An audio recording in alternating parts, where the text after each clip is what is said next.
Good morning, students. So, today I am going to teach you about the first chapter of your computer subject, which is name is computer system. So, in this chapter, you will focus on the computer and its characteristics, application and component of the computer, and convergence of technologies. Okay, so we will start with the first what is the use of computer and how it will affect or how it will helpful in our daily lives. So computer are the integral part of our lives wherever we are, sitting in our homes, working in the office, driving on the road, sitting in movie hall, staying in hotel, and etc. Our lives are directly or indirectly affected by the computer. So in this era of the information, we are developed on the storage. Dependent on the storage flow and the processing of the data and the information, which can only be possible with the help of computer. So computer are used as a tool in every part of our society together with the internet. सो जैसे ही computer जितना हमारे daily life में जितना useful है और जितना helpful है उतना ही कंप्यूटर के साथ साथ में इंटरनेट भी हमारे लाइफ में यूज़फुल है. So without computer and the internet you can not do so many things in our daily lives. With the help of these two main things, our daily routine life it's make easy. Okay so जैसे भी आप लोग ये जो class attend कर रहे हैं ये भी with the help of computer और इंटरनेट के थ्रू ही है. ठीक है. सो जब भी हम लोग बात करेंगे कंप्यूटर की, so we are not only talking about the computer, we also talk about the any smart और digital devices just like your iPad हो गया या फिर आप मोबाइल फ़ोन हो गया या फिर और भी बहुत सारे गैजेट्स जो कि कुछ इनपुट लेते हैं फिर उस पर प्रोसेस करते हैं और एज अ आउटपुट प्रोड्यूस करते हैं. So these all are the electronic devices we can count as a computer. Okay so computer are used as a tool in our part of the society together with the internet. Okay, so now a computer is an automatic electronic calculating device which can process a given input in prescribed manner to produce a desired output at a very high speed with a remarkable accuracy. It can also perform all the arithmetic and logical in functions according to the instruction given in the systematic order to solve any problem and produce processed information. Okay, so ये क्या है, एक electronic device है. जैसे ही आप बात कर लो computer की या बात कर लो आप आपके लैपटॉप की या और भी कोई गैजेट्स की. So any electronic devices which can take input and processed on it according to the instruction given by the developer, okay, and produce the output, it is known as a computer system. Okay, सो जैसे आप लोग अगर बात करते हैं कोई भी electronic device, जैसे कैलकुलेशन के लिए हम लोग कैलकुलेटर काम में लेते हैं. सो कैलकुलेटर क्या करता है, हमारे से इंस्ट्रक्शन लेता है. ठीक है, यूज़र उसके अंदर जैसे 2+2 उसने एंटर किया, जैसे ही इक्वल वाले साइन पे प्रेस करेगा वो तो 4 आंसर आता है. तो ये जो प्रोसेस हमने किया, इस प्रोसेस के पीछे जो वर्किंग ऑर्डर है, मतलब क्या प्रोसेस होगा, कैसे होगा, ये सारा ऑलरेडी प्री डिफाइन उसके अंदर इंस्ट्रक्शन रहते हैं. बट हमको एज अ इनपुट क्या देना है वो यूज़र देता है. सो वो 2+2 दे सकता है, वो 2+3 दे सकता है, वो वॉट जो भी उसको देना है वो सब कुछ दे सकता है. ठीक है, उसके बेसिस पे क्या ऑपरेशन होगा और वो कैसे होगा, वो सारे इंस्ट्रक्शन प्री डिफाइंड उसके अंदर फीड होते हैं. तो वो इनपुट लेता है, प्रोसेस करता है और ऐसा आउटपुट प्रोड्यूस कर देता है. ओके, सो ये as a computer device count होता है. अब कंप्यूटर में क्या होता है कि कंप्यूटर एक पूरा हमारा एक जैसे डेस्कटॉप सिस्टम है, तो हम लोग उसके अंदर कैलकुलेशन कर सकते हैं, हम उसके अंदर MS ऑफिस रन कर सकते हैं, गेम खेल सकते हैं, मूवी देख सकते हैं, बहुत सारी चीज़ें कर सकते हैं. ठीक है, तो ये बहुत सारे मल्टीपल टास्क करता है. तो ये पूरा हाइब्रिड एक तरीके से पूरा सिस्टम हो गया, बहुत सारे अलग अलग गैजेट्स का एक हाइब्रिड सिस्टम हो गया ये. Okay, so now we are talking about the some characteristics of the computer. So why this machine make our daily life in easier way. Okay, so there are the some main highlights like speed, storage, accuracy, versatility, delicacy, automatic operation, and obedience. These are the some characteristics of the computer. So first one is speed. So speed. So computer works very fast. It take a few seconds for the calculation and we take hours to complete. It can perform millions of calculation per second. Okay. So it is not possible by the human to perform on the millions of instruction of the calculating part of millions of instruction in a second, but by the computer it is possible. Okay, so the speed of the processing on the any type of data or any type of instruction of the computer is very good and very high, so that's why we are using the computer.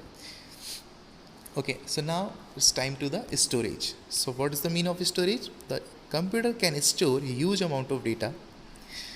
Once recorded, a piece of information can be retrieved instantly. The computer has an inbuilt memory where it can store a large amount of data. We can also store data in our secondary memory such as a pen drive and external hard disks, which can be kept outside the computer and carried to the other computer. Okay, so एक तो there are the two types of memory, one is primary and another one is secondary. Okay, so जो हमारे computer पे पहले से stored है वो हम लोग as a primary memory consider करते हैं, और फिर सेकेंडरी स्टोरेज जैसे आपका पेन ड्राइव हो गया, आपका hard disk, external hard disk हो गया, जो कि आजकल बहुत यूज़ में लिया जाता है, क्योंकि हमारे जो कंप्यूटर में आजकल डेटा इतना सारा हो चुका है कि हमारा जो लैपटॉप या फिर हमारे जो गैजेट है कंप्यूटर है वो फटाफट से फिलअप हो जाता है. So that's why we use the secondary storage. Okay, so this is the second point of characteristics of the computer. So now third point, accuracy. So a computer provide accurate output. The output is depend on the instruction and the input data given by the given to the computer and given by the user. Okay, so instruction is a predefined that how data will be processed. Okay, and the input is depend on the user and given by also the user. Okay, so user data आपको data computer को देता है और उस पर process कैसा होता है वो पहले से ही उसमें इंस्ट्रक्शंस सारे फीड अप होते हैं. ओके, और जैसे ही इंस्ट्रक्शन फीड अप होते हैं वैसे ही उसी ही फॉर्मेट में पूरा एक्यूरेसी 100% एक्यूरेसी के साथ में ये पूरा प्रोसेस होता है और आउटपुट प्रोड्यूस होता है. Okay, so the error in the computer are due to the human and inaccurate data. Okay, so sometimes you can see the whenever we use the computer, तो कई बार क्या होता है कि हमारे उसमें कभी एरर आ जाता है. ठीक है, सो वो एरर कंप्यूटर की मिस्टेक की वजह से नहीं होता है, वो एरर होता है हमारे ह्यूमन इनपुट की वजह से कि हम लोग उसको क्या इनपुट दे रहे हैं. समटाइम्स क्या होता है कि हम लोग इनपुट देते वक्त ही गलती कर देते हैं. ठीक है, जस्ट सपोज करो कि मल्टीपल साइन की जगह हमने कुछ और दबा दिया तो आउटपुट कुछ और आ जाएगा. ठीक है, बट कंप्यूटर हमेशा या फिर कोई भी इलेक्ट्रॉनिक डिवाइस जो कि डिजिटल प्लेटफॉर्म पे वर्क करती है, इंस्ट्रक्शन के प्रोसेस पे वर्क करती है, वो कभी भी किसी टाइप की कोई मिस्टेक्स नहीं करती. Okay, so these machine are the 100% accuracy. Okay, so now versatility. Okay, so computer can perform various tasks. We can use the computer for the doing office work, playing game, playing music and watching movies and etc. Okay, so केवल computer हम लोग केवल learning process और working process के लिए use में नहीं लेते हैं, इसका बहुत सारे यूजेस हैं. ठीक है, हम लोग आप लोगों ने ऑफिस में देखा होगा, हॉस्पिटल्स में देखा होगा, स्कूल्स में देखा होगा, स्कूल्स में भी आपने इस क्लासरूम में देखे होंगे. ठीक है, कंप्यूटर लैब में है ही. ठीक है, ऑफिस में ऑफिस वर्क के लिए होता है. ठीक है, आप घर पे यूज़ करते हो तो लैपटॉप मूवी के लिए यूज़ कर लेते हो, गेमिंग के लिए यूज़ कर लेते हो. सो इसके बहुत सारे यूजेस हैं. Okay, so now diligence. So a computer is free from the tiredness. Okay, so it can never be tired. We can do multiple of task. Okay, हम लोग कितना ही इसको टास्क करवा सकते हैं, कंटिन्यूटी में टास्क करवा सकते हैं. ये कभी ऐसे नहीं बोलने वाला है कि I am tired now. Okay. But human nature की एक सबसे बड़ी ये लिमिटेशंस है कि वो हमेशा एक पर्टिकुलर लिमिटेड टाइम पे ही वर्क करते हैं। ओके, सो ये सारी चीज़ें होती है। So a computer is a free of from the tiredness, lack of the concurrentions or fatigue. It can perform most boring, repetitive, and monotonous tasks continuously without creating any error. Okay, so it can जो भी इसका कोई भी boring, अगर आपको कोई boring task लग रहा है, बट कंप्यूटर को के लिए कोई भी टास्क बोरिंग नहीं होता, भले आप उसको रिपीटेटिव कितना ही बार उसको कुछ भी काम करवा लो, ठीक है, वन बाय वन आप उसको रिपीट करते रहो, वो कभी ये नहीं बोलने वाला है कि now I am fed up from this one.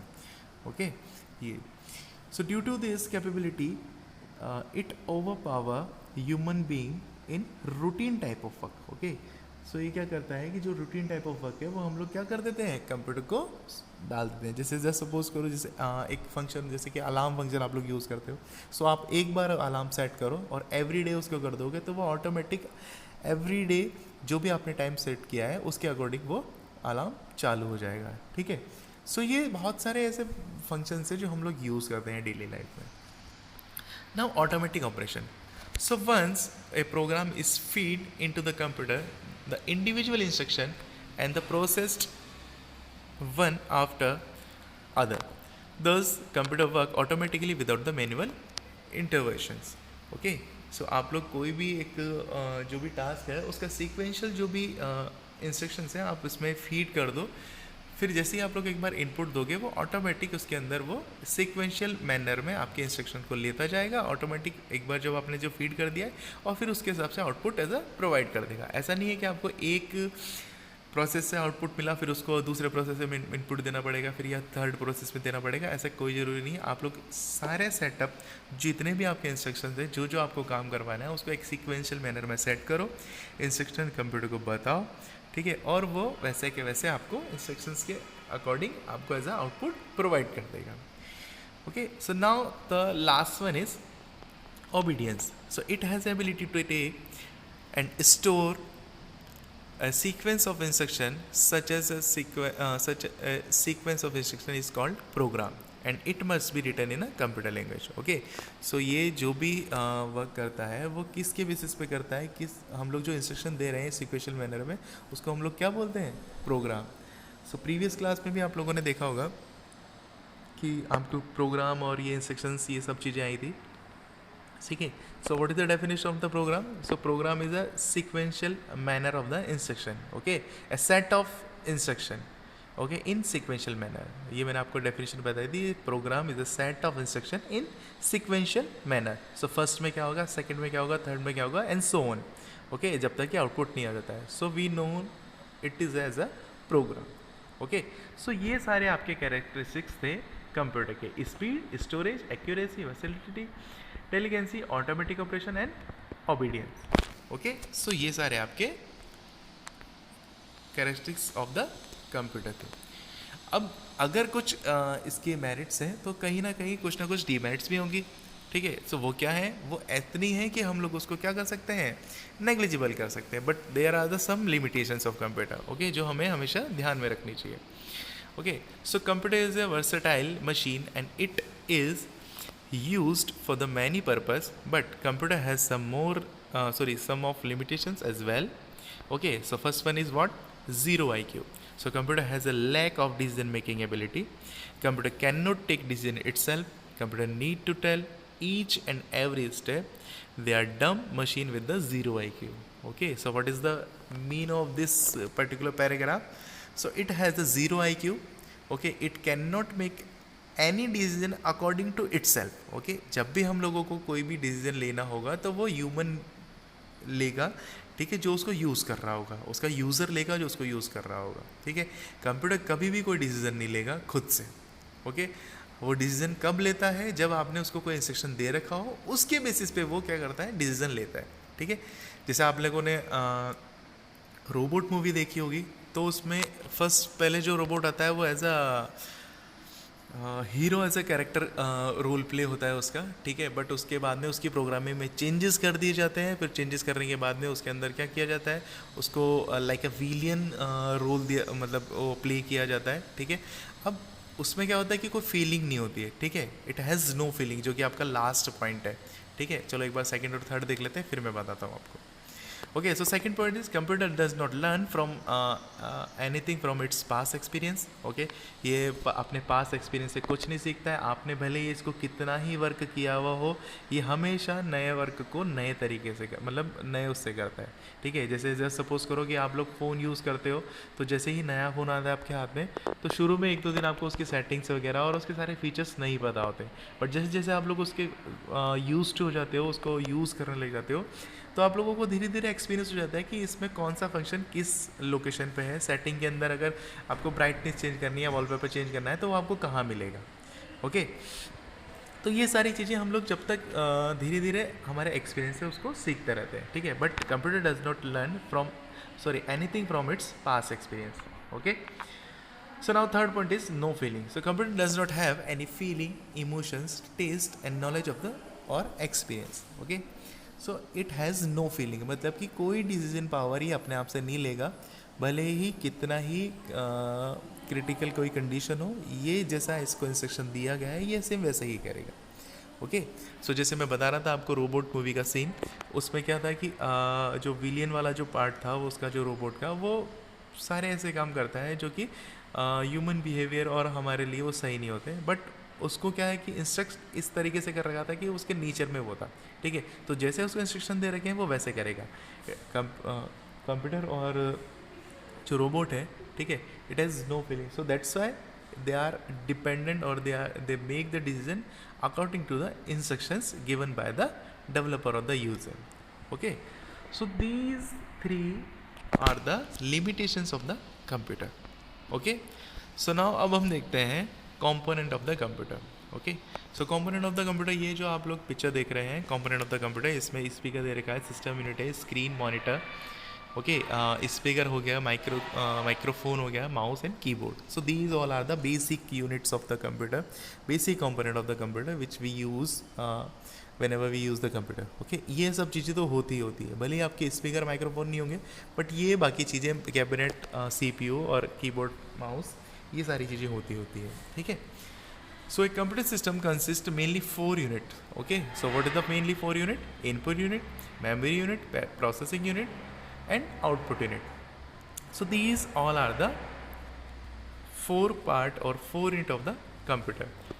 Computer work through an interaction of hardware and software. Okay, so there is an interaction between the hardware and the software. Okay, so now, so what is the mean of hardware? So hardware refer to the part of the computer that you can see and touch, including the computer's case, okay, like a cabinet and everything inside it. Okay, hardware items such as your monitor, keyboard, mouse, printer, memory and the other component are often called a hardware device or devices. Okay, so इसके बारे में हम लोग जो भी extra आप जो पढ़ेंगे और इसको एक्सप्लोर करेंगे वो हम लोग सेकेंड चैप्टर में देखेंगे, ठीक है। सो जितना भी आप लोग ये हार्डवेयर जो यूनिट देखते हो जिसको आप लोग टच कर सकते हो, okay, so there is a bit simplest difference between the hardware and software. So what is it? That hardware, so we can touch and we can feel it, but in the software we cannot touch. Okay, so this is the basic main difference जो कि आप लोग class 3rd और 4th से पढ़ते आए होंगे शायद. Okay, so now software. So software refer to the instruction or a program that tell the hardware to what to do. Okay, so so a word processing program that you can use to the write letter on your computer is a type of software. Okay, so the operating system is a software that manage your computer and the devices connected to it. So what is the working of operating system?